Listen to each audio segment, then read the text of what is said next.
ہم سب قرآن مجید ہی کے حوالے سے آپ نے بہت تفصیل سے بتایا کہ دو آیات جن سے استدلال کیا جاتا ہے، سورہ نساء کی آیت 119 اور سورہ روم کی آیت 30۔ سورہ نساء کے اندر ہی اس آیت سے ایک پیچھے آیت ہے 115، وہاں بھی ایک چیز زیر بحث، اور یہ کہا گیا ہے کہ وہ لوگ جو رسول اور مومنین کے رستے سے ہٹ کر کوئی کام کرتے ہیں، تو کہا یہ جاتا ہے کہ پوری امت کے صلحاء بلکہ تمام انبیاء، بلکہ قرآن نے ایک جگہ پہ سیدنا ہارون کا ذکر بھی کیا کہ ان کی داڑھی تھی، ہمیں واضح ہوتا ہے کہ سب کی داڑھی تھی۔ تو ایک کام جو پوری مسلمانوں کی امت تمام انبیاء کر رہے ہیں، تو داڑھی کٹوا کے وہ آدمی اصل میں اس کی بھی تو خلاف ورزی کرے، اور وہاں بڑی سخت وعید ہے اس آیت میں۔ اس کے بعد اس پر گفتگو کرتے ہیں، تھوڑی دیر کے لیے رک کر ذرا اس پورے معاملے کو سمجھ لیجیے۔ یعنی جب بھی آپ کو دین کی کوئی چیز سمجھنی ہے تو میں نے ابھی آپ کی خدمت میں عرض کیا کہ سب سے پہلے آپ قرآن مجید کو دیکھیں گے۔ قرآن مجید کو ہم نے دیکھا شروع سے لے کے آخر تک، کسی جگہ وہ اپنے احکام میں، اپنی تعلیمات میں اس کو موضوع نہیں بنا رہا۔ اس نے شاعر کا ذکر کیا، اس نے سزاؤں کا ذکر کیا، اس نے جہاد کا ذکر کیا، اس نے بنیادی اخلاقی احکام کا ذکر کیا، اس نے طلاق کی تفہیم کی، اس نے اور بہت سی چیزوں کی تنقیح کی، اس کا ذکر نہیں کیا۔ جن آیات کا آپ نے حوالہ دیا، میں نے آپ کو بتایا کہ وہ اس سے بہت بڑی چیز کو بیان کر رہے ہیں۔ یعنی اس میں یہ چیز زیر بحث نہیں ہے، بلکہ یہ زیر بحث ہے کہ انسان کی وہ فطرت جس پر پورا دین مبنی ہے، وہ کیا چیز ہے، اور اللہ تعالیٰ نے اس دین کو اس فطرت سے کیسے ہم آہنگ کیا ہے، آپ اس سے انحراف نہیں کریں گے۔ پہلی بات یہ واضح ہوئی۔ اس کے بعد آپ جانتے ہیں کہ ایک دوسری بہت بڑی چیز جو ہمارے دین میں، وہ سنت ہے۔ مجھے بار بار یہ بتانا پڑتا ہے کہ سنت کیا چیز ہے۔ وہ پیغمبروں کا دین ہے۔ آپ نے ذکر کیا اس بات کا کہ سب پیغمبروں، یہ بات کہنے کو آپ کہہ دیتے ہیں، لیکن کیا پیغمبروں کے ہاں یہ کوئی دینی روایت کی حیثیت سے مذکور ہے؟ کیا کبھی زیر بحث آئی ہے؟ آپ نے تمام پیغمبروں کی فہرست مرتب کر لی ہے؟ کیا اللہ کے پیغمبر نے یہ بات بتائی ہے کہ سب پیغمبروں نے اس کا اہتمام دینی حیثیت سے کیا ہوا تھا؟ یعنی ظاہر ہے یہ سوال ہوگا نا۔ تو جب رسالت میں آپ صلی اللہ علیہ وسلم نے سنت کے طور پر چیزوں کو جاری کیا، تو وہ دین ابراہیمی کی روایت تھی جس کو جاری کیا۔ آپ اس کو پڑھیے اور یہ دیکھیے کہ رسول اللہ صلی اللہ علیہ وسلم اس میں کیا اہتمام کرتے ہیں۔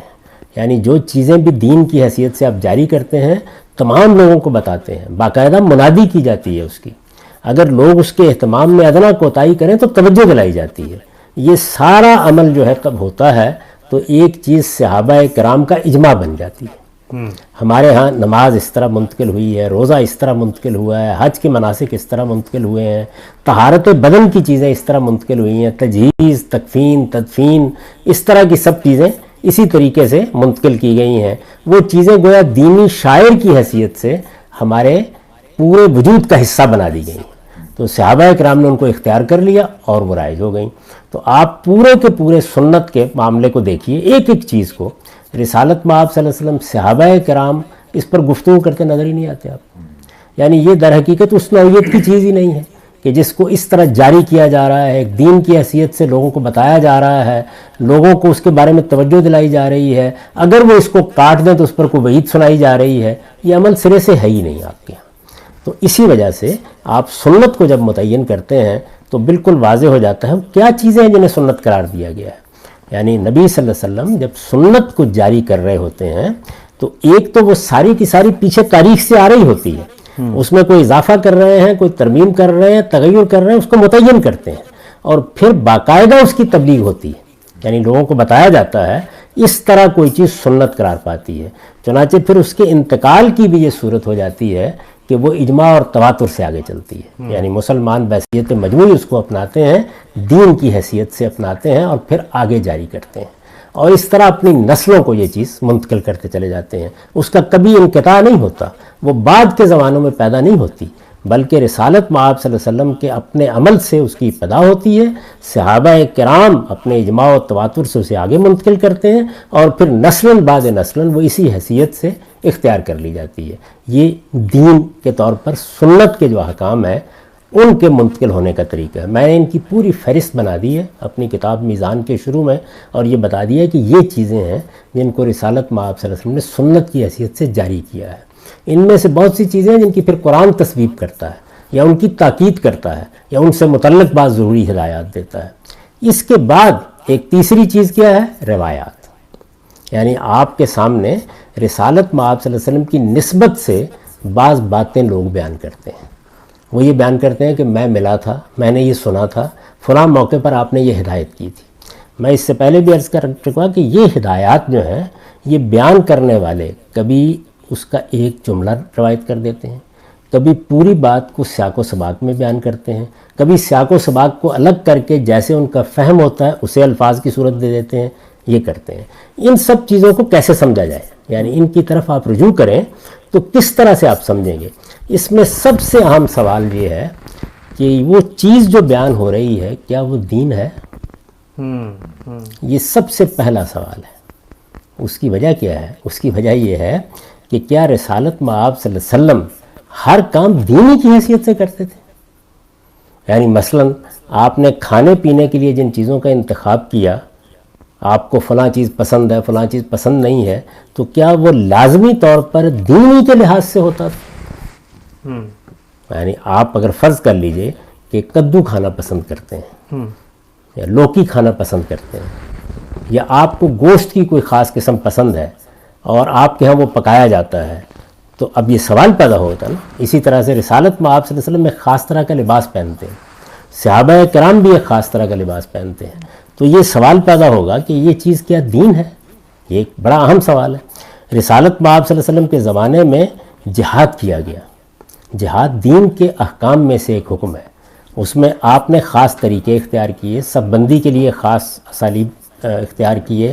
آپ نے اسلحے کے معاملے میں کون سا اسلحہ کس وقت کیا استعمال کیا جائے گا, ظاہر ہے کہ اس میں بہت سے چیزیں کی. یہ سب چیزیں جو رسالت میں آپ صلی اللہ علیہ وسلم نے کی, یہ سوال پیدا ہوگا کیا یہ دین تھا؟ یعنی دین کی حیثیت سے آپ نے یہ کی. تو یہ ہمارے ہاں علم کا بڑا سوال ہے کہ آپ پہلے متعین کریں کہ ایک چیز کا محض ہونا اس کو دین نہیں بنا دیتا. رسالت میں آپ صلی اللہ علیہ وسلم کے بارے میں آپ سب جانتے ہیں کہ آپ نے ایک خاص طرح کے بال رکھے ہوئے تھے. آپ دیکھیں کوئی بھی آدمی یہ نہیں کہتا کہ یہ سنت ہے. اور آپ نے ساری زندگی اسی طرح کے بال رکھے ہیں, یعنی سوائے اس کے کہ حج کے موقع پر حلق کرایا ہو. ساری زندگی ایک ہی طرح کے بال رکھے ہیں. یعنی ان میں یہ بتایا جاتا ہے کہ کبھی وہ کانوں کی لبوں تک آ جاتے تھے, کبھی اس سے بھی نیچے ہو جاتے تھے. اچھا, اسی طرح سے لباس پہنا ہے. آپ تہمت باندھتے تھے. آپ یہ دیکھیے کوئی آدمی بھی یہ بیان نہیں کرتا. آپ نے سواری کے لیے گدھے کا, اونٹ کا, اس طرح کے جانوروں کا استعمال کیا. کوئی بھی یہ نہیں کہتا کہ یہ کوئی دینی چیز تھی جس کو آپ نے اختیار کیا. اسلحے کے لیے جن چیزوں کو آپ نے منتخب کیا ان کے بارے میں بھی کوئی یہ بحث نہیں کرتا. تو اس کا مطلب یہ ہے کہ رسالت میں آپ صلی اللہ علیہ وسلم کی جو پوری کی پوری زندگی ہے یا پیغمبروں کی پوری زندگی ہے, اس کو لازماً آپ کو اس اعتبار سے دیکھنا پڑے گا کہ وہ کیا چیز دین کی حیثیت سے کر رہے ہیں اور کیا دین کی حیثیت سے نہیں کر رہے ہیں. چنانچہ یہ معاملہ خود حضور کے زمانے میں بھی بارہا زیر بحث آ گیا. یعنی ایسا ہوا کہ آپ نے کوئی بات کہی اور لوگوں نے یہ خیال کیا کہ یہ کوئی پیغمبرانہ حیثیت سے کہی گئی بات ہے, یہ کوئی دین کا حکم ہے جو آپ نے بیان کر دیا. تو وہ بڑا مشہور واقعہ ہے جو حدیث کی کتابوں میں بیان ہوا ہے کہ رسالت میں آپ صلی اللہ علیہ وسلم نے کسی موقع پر یہ تبصرہ کر دیا کہ یہ تو اپنے کھجور کے درختوں میں تعبیر کرتے ہو, پیمن لگاتے ہو. یہ کیوں لگاتے ہو؟ اس لیے کہ آپ تو مکے کے رہنے والے تھے, وہاں زیادہ تر کھیتی باڑی نہیں تھی. مدینے میں لوگوں کے باغات تھے اور وہ باغات کیسے اگائے جاتے ہیں, درختوں کو پیوند کیسے لگایا جاتا ہے اس سے واقف بھی تھے. تو یہ تبصرہ کر دیا. تو لوگوں نے یہ خیال کر کے کہ یہ غالباً رسالت میں آپ صلی اللہ علیہ وسلم نے پسند نہیں کیا, انہوں نے تعبیر نہیں کی, یعنی درختوں کو اس سال پیوند نہیں لگایا, پھل نہیں آیا.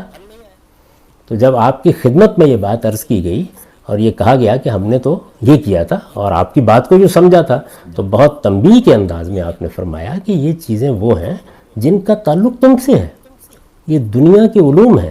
میں تمہیں یہ بتانے سکھانے نہیں آیا, میں تمہیں دین بتانے کے لیے آیا ہوں. جب میں دین کی کوئی بات کروں تو اس کی پیروی تم پر لازم ہے.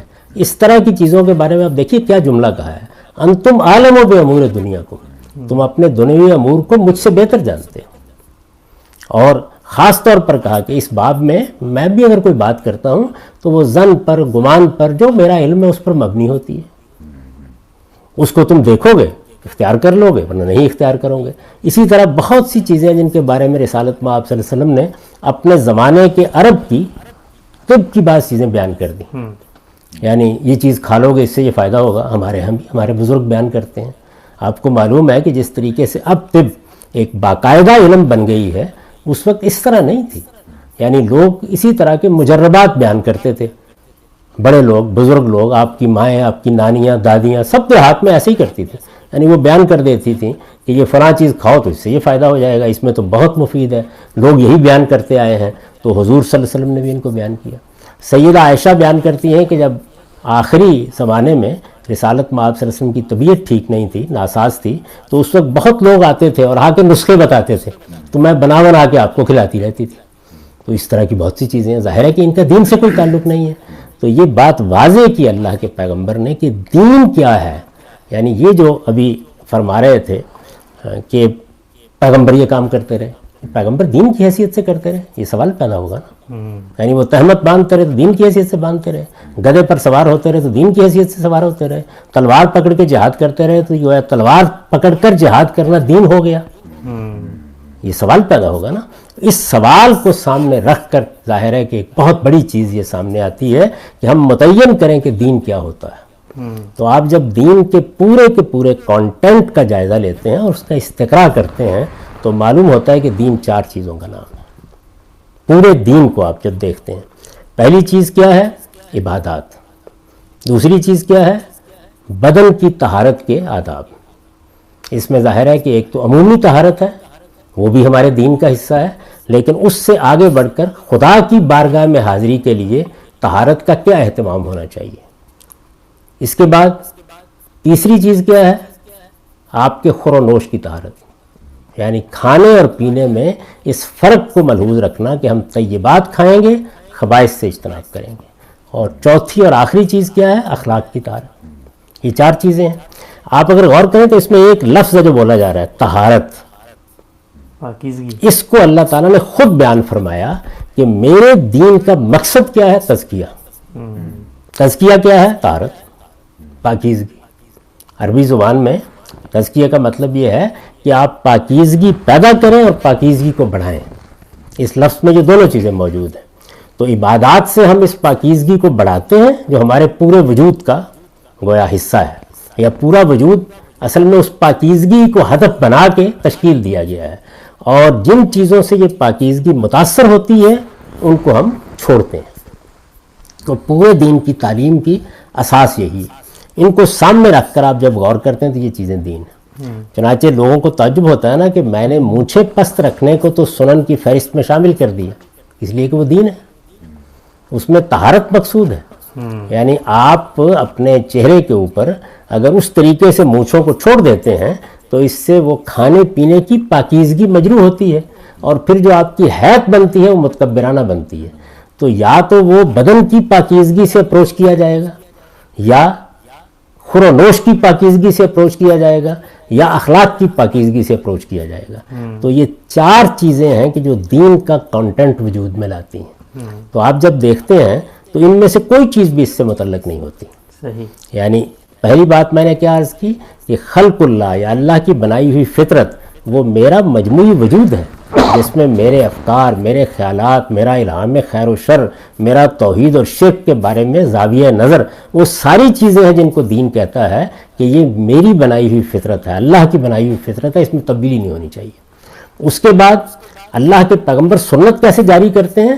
وہ ایسے نہیں کرتے کہ بس ہمیں دیکھ لو کہ ہم کیا کر رہے ہیں اور یہ آپ کے اوپر ہے، نہیں، جب وہ کسی چیز کو سنت کے طور پر جاری کرتے ہیں تو بتاتے ہیں یہ دین ہے، سمجھاتے ہیں کسے اختیار کرنا ہے تمہیں، اس کو ایک روایت بنا دیتے ہیں، اس کا خود اہتمام کرتے ہیں، کوئی اہتمام نہ کرے تو توجہ دلاتے ہیں، اور اس طرح بحیثیت مجموعی گویا تبلیغ کا حق ادا کر کے اس کو ایک پورے کے پورے مسلمانوں کے ہاں مسلمہ چیز بنا دیتے ہیں۔ اس کے